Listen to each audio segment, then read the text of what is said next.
पांचवें गुरु नानक जी कह रहे हैं, सब्बे थोक परापते जो आवे एक हाथ एक ओंकार।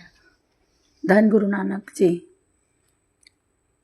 अगर तूने एक को बस में कर लिया तो सारी सृष्टि तेरे बस में हो जाएगी, सारी शक्तियां तेरे बस में हो जाएगी, सारे पदार्थ तेरे बस में हो जाएंगे, सारे सुख तुझे मिल जाएंगे। जो आवे एक हाथ, अगर वो एक हाथ तेरे में आ जाएगा तो जे एक हाथ आवे तेरे। बाबा नंद सिंह जी ने कहा था अपना बना लो गुरु नानक जी को। गुरु नानक जी कहते हैं मांगना नहीं आता और सब कुछ मांग लिया। एक गुरु नानक को मांग लिया, सब कुछ आ गया। धन गुरु नानक। पदार्थों के पीछे भागोगे हाथ नहीं आएंगे, मगर ये हाथ में आएंगे कैसे? एक बस में कैसे आएगा?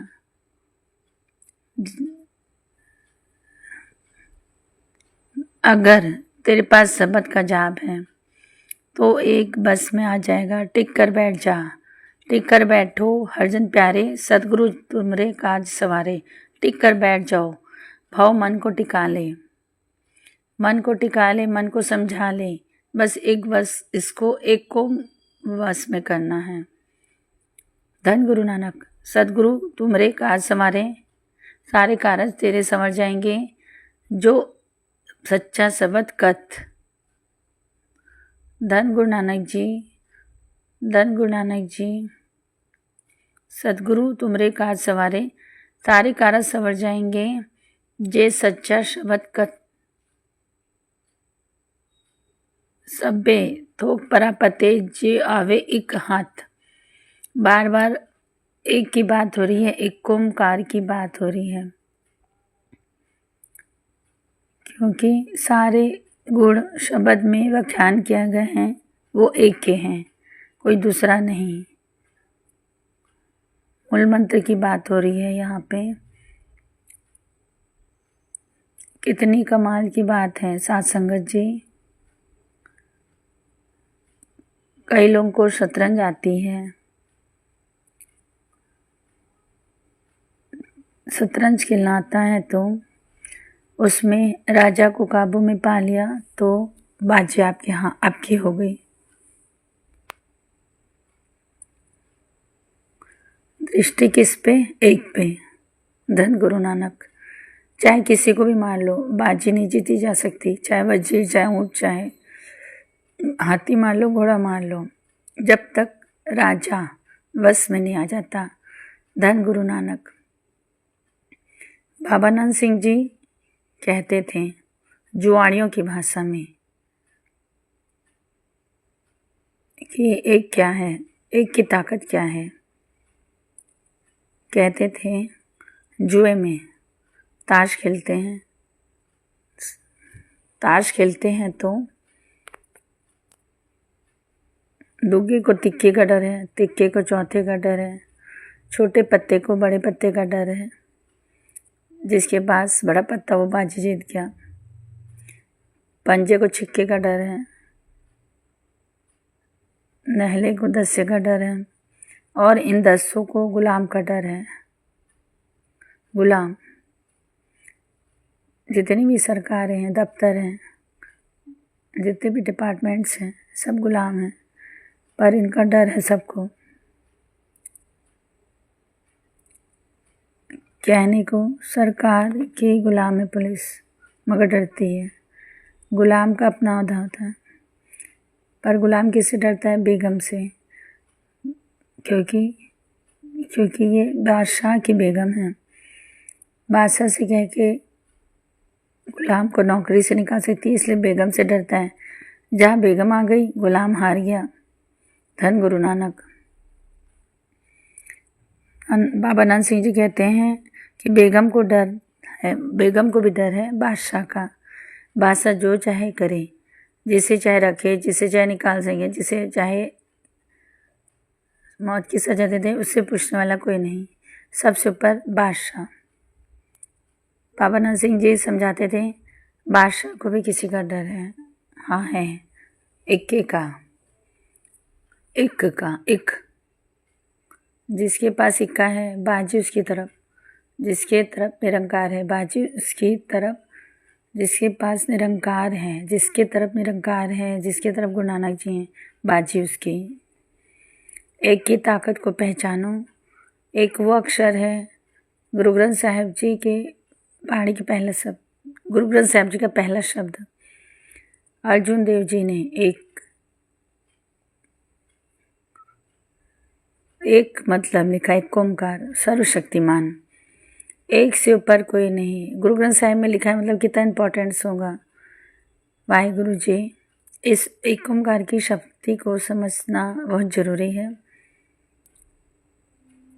हर संत ने, हर गुरु ने अपने विचार रखे हैं। सब गुरुओं ने पता नहीं मतलब कितनी बाणियाँ उच्चारित की हैं, एक कितना इम्पोर्टेंट होगा। धन गुरु नानक। सब पे थोक परापते जे आवे एक हाथ आए, मतलब एक हाथ में आ जाए। धन गुरु नानक। उसे बस में करने का तरीका क्या है? उसके बस में हो जाओ।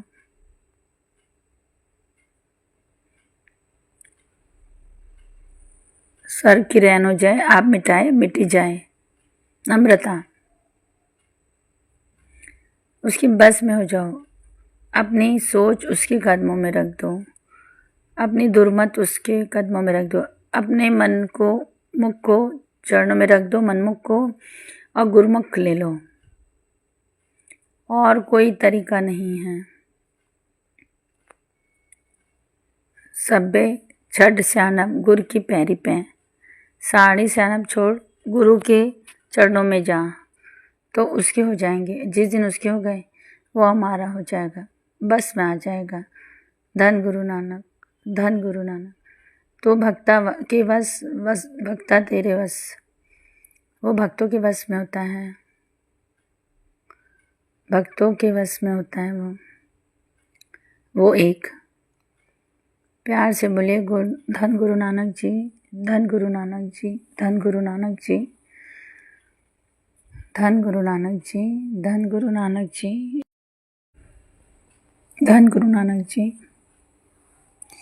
बात चल रही है एक की, एक ओंकार की कथा चल रही है। जो जपजी साहिब में पहला शब्द है एक ओंकार। केवल एक ही बात हो रही है। जो शुरुआत है जपजी साहिब में एक ओंकार की, सबसे ज़्यादा समय हम गुरु नानक जी कहते हैं कि मेरा सिद्धकों को समझाने में लगा एक ओंकार के बारे में, क्योंकि ये बीज मंत्र है, बीज मंत्र है। सारे सृष्टि का बीज भी यही है, धन गुरु नानक।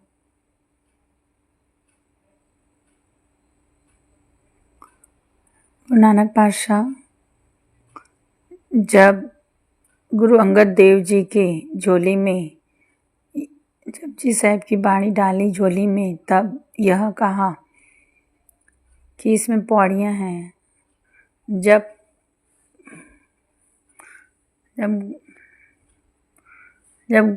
पूरी कंप्लीट हो गई और उसको अंगद देव जी की झोली में डाला और कहा इसमें पौड़ियाँ हैं। पौड़ी किसको कहते हैं? सीढ़ी को। धन गुरु नानक जी। पंजाबी में पौड़ी कहते हैं, हिंदी में सीढ़ी कहते हैं। ये क्या करती है सीढ़ी? जो चढ़ता है उसे ऊपर ले जाती है। धन गुरु नानक। मेरे गुरु नानक पातशाह गुरु अंगद देव जी को कह रहे हैं ये पौड़ियाँ हैं, इसमें पौड़ियाँ हैं। जो सिख इस बाणी पर विचार करेगा, इसे सुनेगा और अमल करेगा,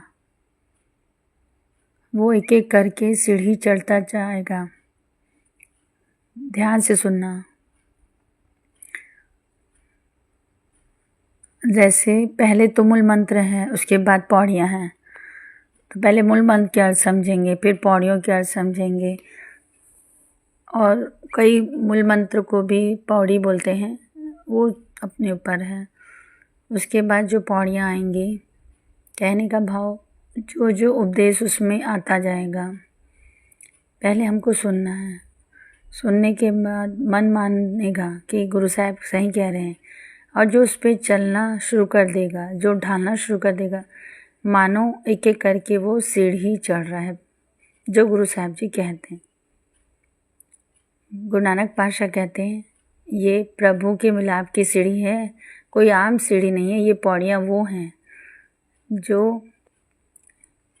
एक रात पौड़ियाँ चढ़े हो 21 धन गुरु नानक की सीढ़ी पर चल के ही, सीढ़ी पे चढ़ के ही मिलाप होगा। ये जपजी साहब जी में बाणी की जुक्ति है, जीवन की जुक्ति है। जो जो इस जुक्ति को अपनाएगा एक एक पौड़ी चढ़ता जाएगा, हमारे जैसे नहीं। सीढ़ी के पास खड़े होके सारा जीवन बीत गया। जपजी साहब जी का गुटका घर में है, पढ़ते हैं, पता नहीं कि ये सीढ़ी है, इस पे चलना है। पता चल गया तो चलना है, जो चलेगा वही पहुंचेगा। सीढ़ी ऊपर लेके जाती है। ये जपजी साहब जी की बाणी सूरत को ऊपर उठा देगी, प्रभु से मिला देगी। धन गुरु नानक। उस एक ओंकार तक पहुंचना ही हमारा मकसद है। धन गुरु नानक जी। एक हम क्यों नहीं पहुंच पा रहे? कई बार सब समझते हुए भी हम क्यों नहीं पहुंच पा रहे हैं? इसके पीछे महापुरुष कारण बताते हैं कि इसकी वजह एक उदाहरण से बताते हैं। द्रौपदी, कई आश्रय थे, कई सपोर्ट थे उसके मन में। मेरे पति बैठे हैं, सबसे शक्ति इंसान हैं, 5 पति उसके। फिर महापुरुष बैठे हैं, द्रोणाचार्य, भीष्म पितामह, वो बचा लेंगे। जब कोई नहीं आया, अपनों के बीच में संकट आया, किससे पुकारा? एक को।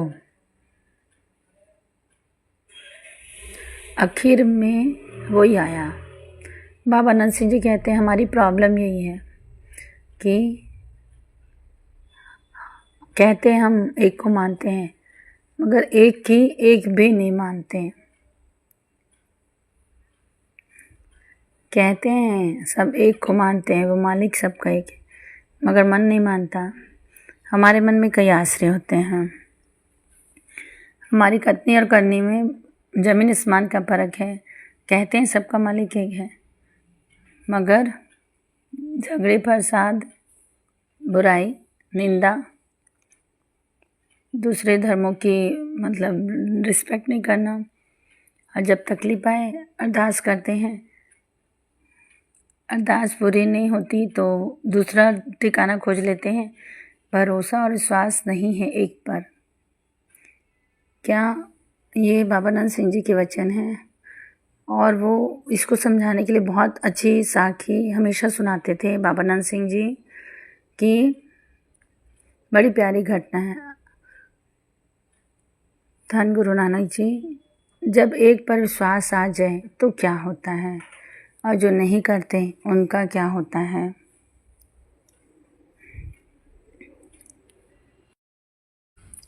प्यार से कहिए धन गुरु नानक जी, धन गुरु नानक जी। ये घटना बाबा नंद सिंह जी सुनाया करते हैं।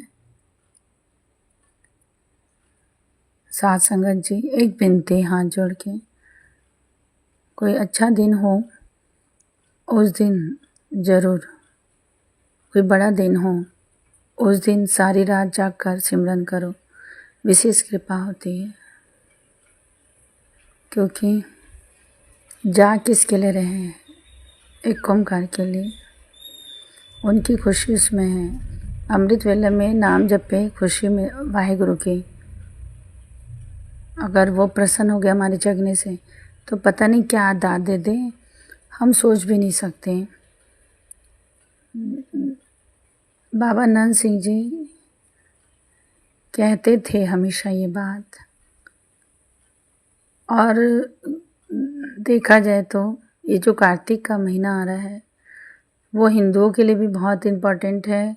तीरथ का महीना कहते हैं, और सिखों के लिए भी ये तीरथ का महीना है, क्योंकि इसमें बाबा नंद जी का अवतार दिवस आता है, रामदास जी का अवतार दिवस आता है, गुरु नानक जी का अवतार दिवस आता है।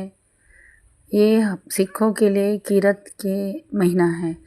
इसमें जितना सिमरन करोगे उतना फल मिलेगा। बाबा नंद सिंह जी ने हमें बहुत ऐसा रास्ता बताया है कि जो हमको एक ओंकार तक जोड़ता है। हालांकि उनको आए 150 साल से भी ज़्यादा हो गया है, मगर वो गुरु नानक जी के उपदेश को एक नए तरीके से बताए हैं और लोगों को जोड़े हैं। इसीलिए समय समय में अवतार आते हैं कि जो पहले के हम भूल चुके रहते हैं उसको वो याद दिलाते हैं। आइए बाबा नंद सिंह जी एक घटना सुना रहे हैं कि एक की ताकत क्या होती है। राजा, धर्मी राजा और घर वाली भी रानी धर्मी, घर में औलाद नहीं है। यज्ञ कराए, हवन कराए, जो जिसने कहा वो कराए। उम्र बढ़ती जा रही है मगर गद्दी का मालिक कोई नहीं।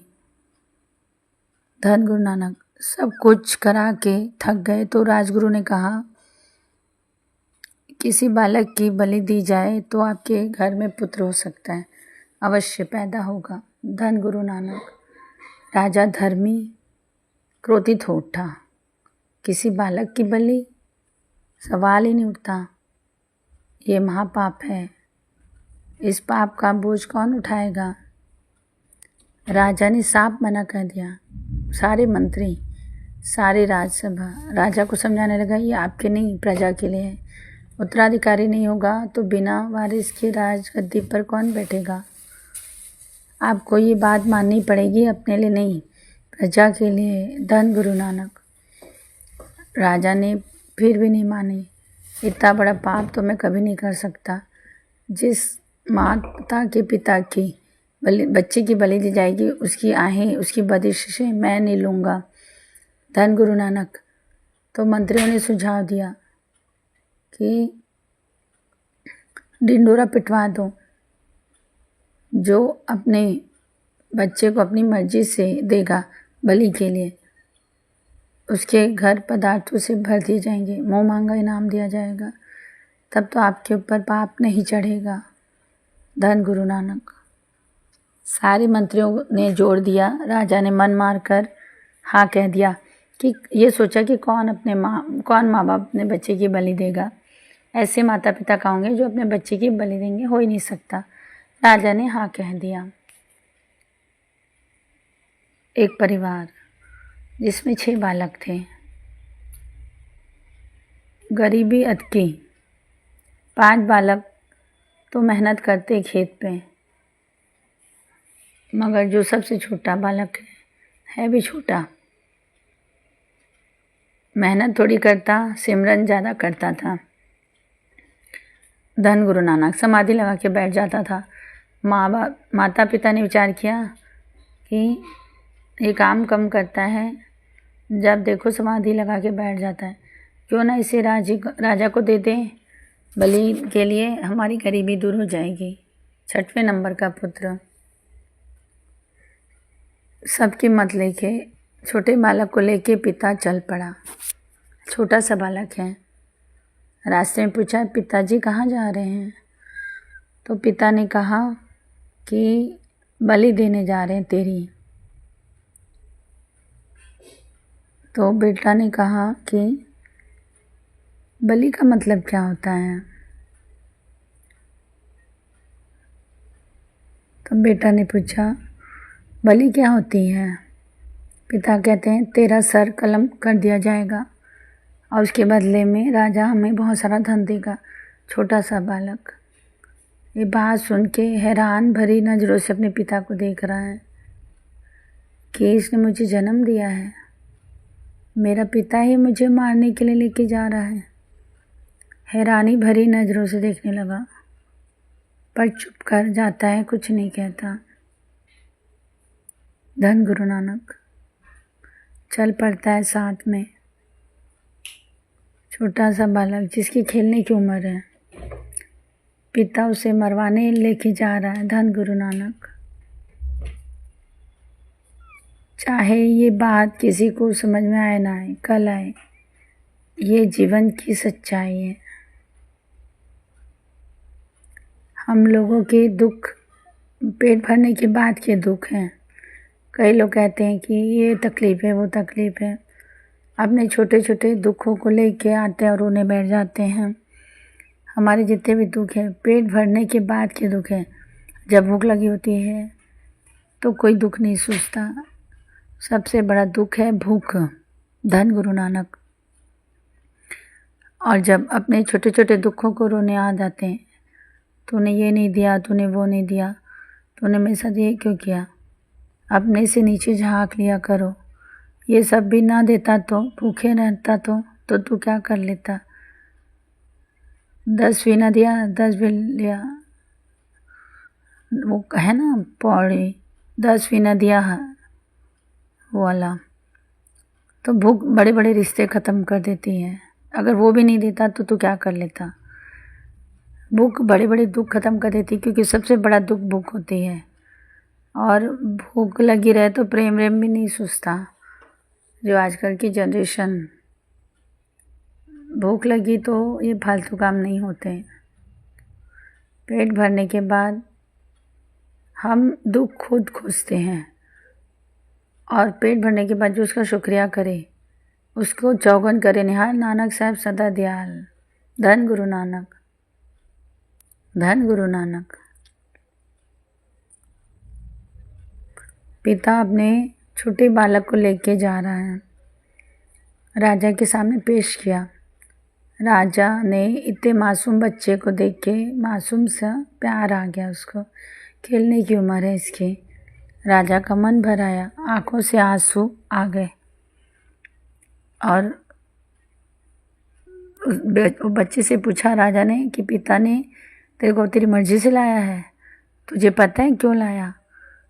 पिता पुत्र को घूरा है, और बेटा ने कहा हाँ मैं अपनी मर्जी से आया हूँ, मुझे पता है, मेरी बलि लेने के लिए आया। राजा का मन हिल गया इतने छोटे बालक के मुंह से ऐसी बात सुन के। पर राजा क्या करे, सारी मंत्रियों का प्रेशर उसके ऊपर कि प्रजा के लिए ये काम करना पड़ेगा। धन गुरु नानक। मन मार के राजा चुप कर गया। तारीख तय हो जाती है, ढिंडोरा पिटवा दिया गया कि प्रजा इकट्ठी हो गई, वहाँ पे इस बालक की बलि दी जाएगी। धन गुरु नानक।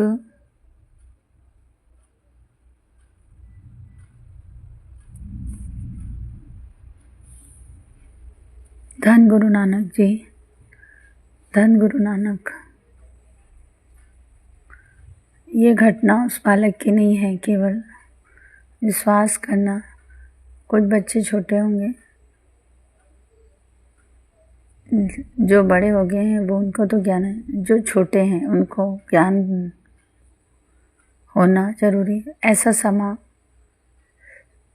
सबके साथ आता है कि कोई भी साथ में खड़ा नहीं होता, ना रिश्तेदार चाह कर भी वो आपके काम नहीं आएंगे।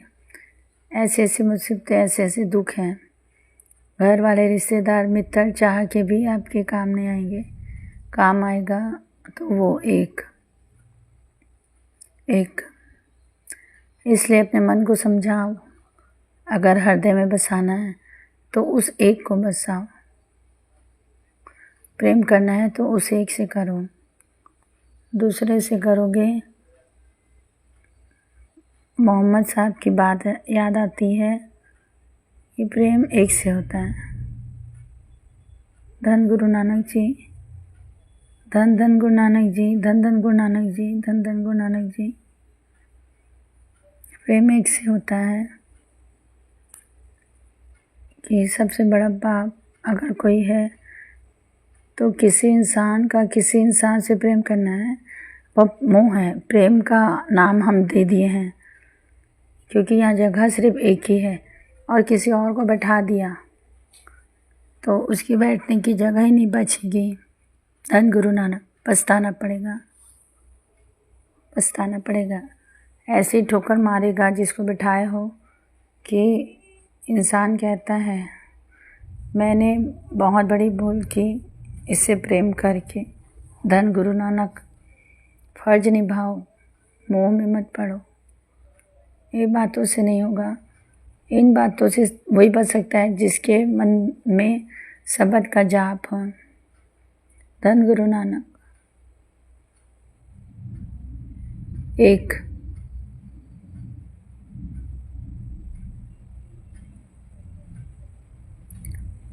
धन गुरु नानक जी। प्रजा इकट्ठी हो गई, तारीख आ गई, कसाई भी आ गया, बलि देने वाला। हाथ में उसके तलवार है, छोटा बालक भी खड़ा है। राजा के आंखों में आंसू है, रानी भी रो रही है। क्या कर रहे हैं, कुछ चारा नहीं चल रहा है। आखिर में जब समा हुआ तो राजा ने बालक से कहा तेरी कोई ख्वाहिश है तो बता दे। बालक उदास खड़ा है, कहने लगा हाँ एक ख्वाहिश है, मैं थोड़ी देर खेलना चाहता हूँ। धन गुरु नानक। धन गुरु नानक। मैं थोड़ी देर खेलना चाहता हूँ।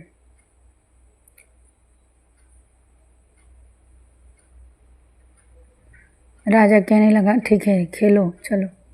बालक क्या करता है, मिट्टी इकट्ठी करता है जो वहाँ पर पड़ी होती है। बच्चे खेलते हैं ना,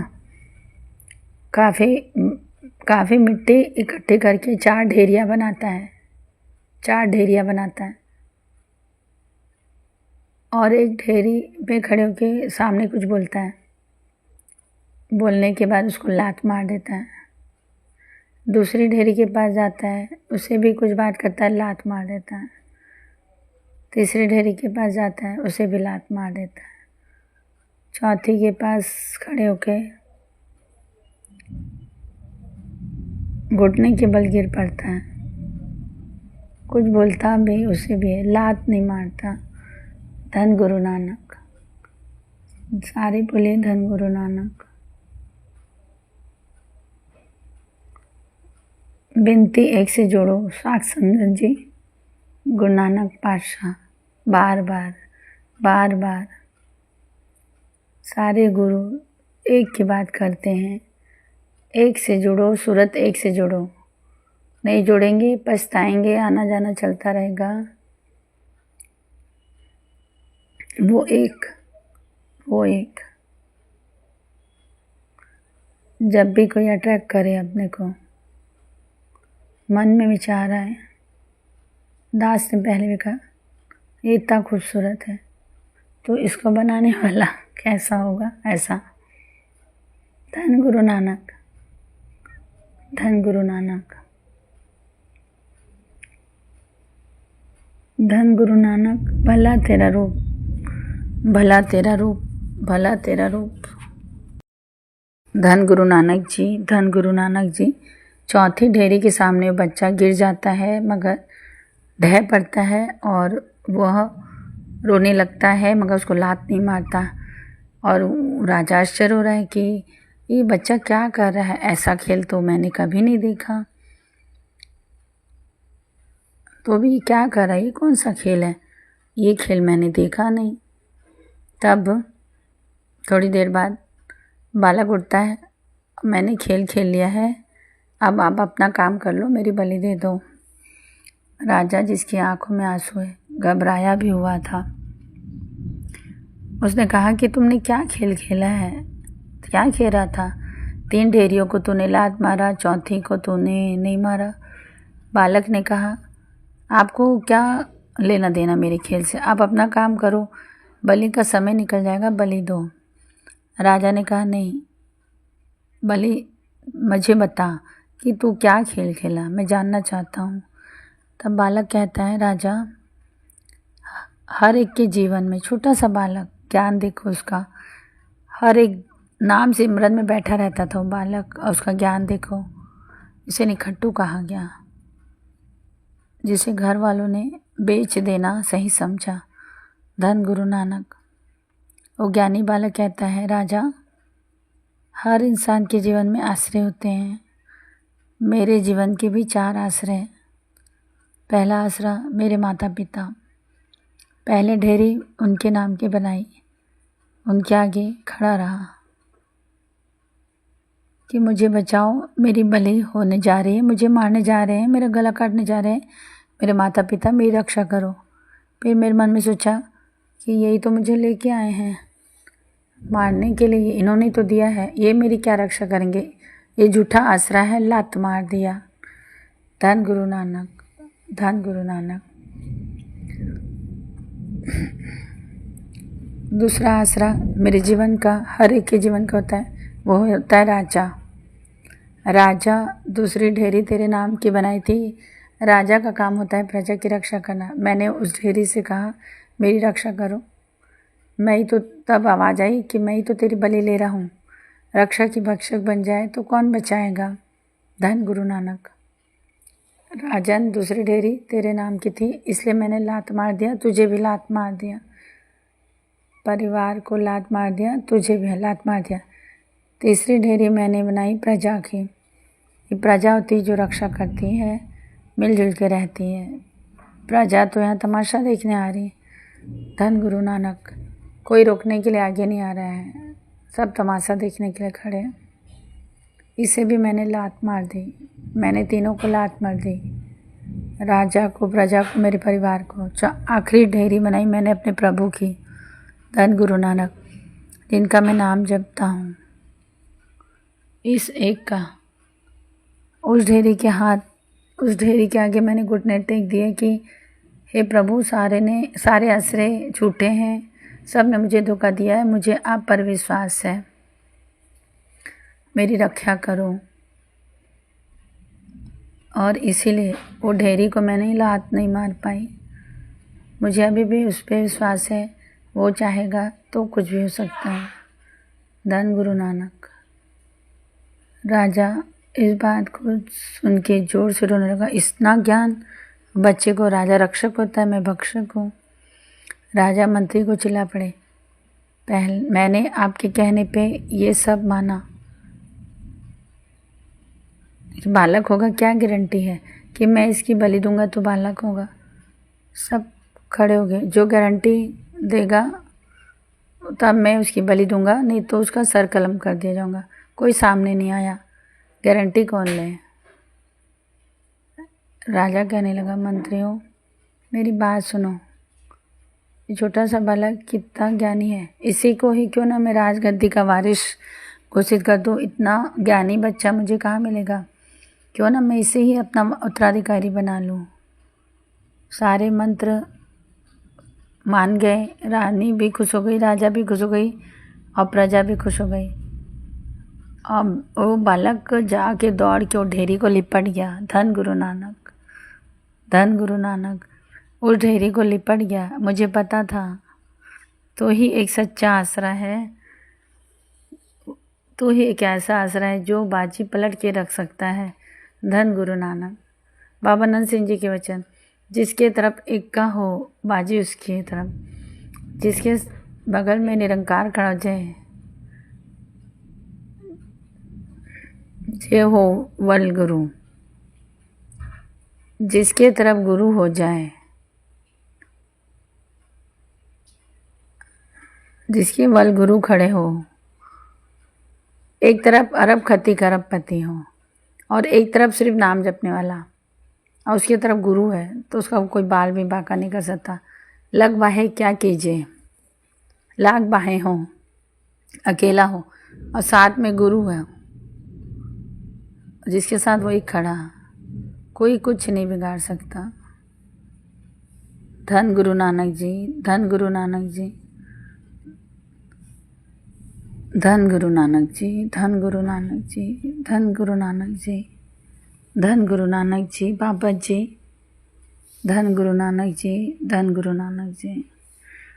साथ संगत जी, ये सत्संग मेरे दिल को छूता है, इसलिए मैं इसको बार बार सुनती हूँ। कोई भी सत्संग को बार बार सुनोगे तो वो मन पे प्रभाव डालता है। ये सत्संग इसलिए अच्छा है, सत्संग तो सब अच्छे होते हैं, मगर ये मेरे गुरु नानक की वडियाई है, और एक ओंकार से जुड़ना हमारे लिए कितना आवश्यक है, क्योंकि वही सच्चा आसरा है, वही सच्चा मित्र है। धन गुरु नानक जी, धन गुरु नानक जी, धन गुरु नानक जी, धन गुरु।